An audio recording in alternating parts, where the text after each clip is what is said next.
Well, let's see what it takes to get some mill fabric underneath this pumpkin that's about the size of a bowling ball, which isn't that big, but it weighs about 15 pounds. Mill fabric is, I guess, a paper making product. It's holey, it lets water drain, it lets the pumpkin sit down on the ground without being in the soil and picking up fungus and whatnot. Prevents digging critters, other things.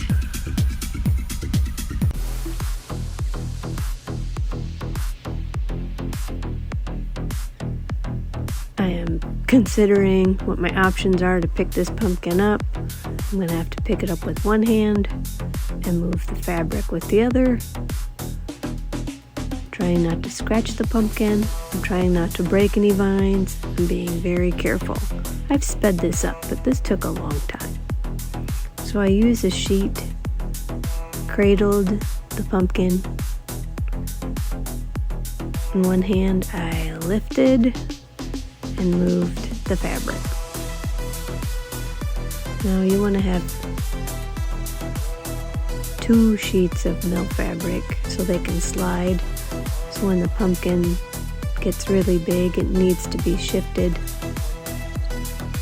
You can pull on the mill fabric and bring the pumpkin back further to take the tension off of the vines.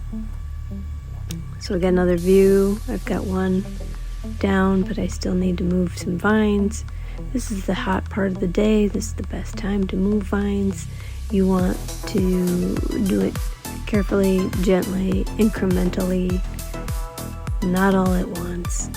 So I prepared by a couple of days before this by moving some of the vines. I will cut some of the larger leaves off because they will scratch my pumpkin. She's already scratched a little bit.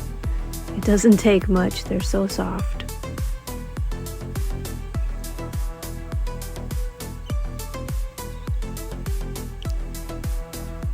I'll bring in the second sheet.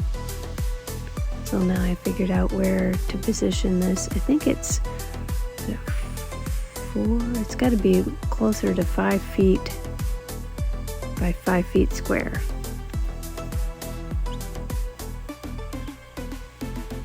And there you have it. Took about, I don't know, half an hour, but a lot of planning in my head first.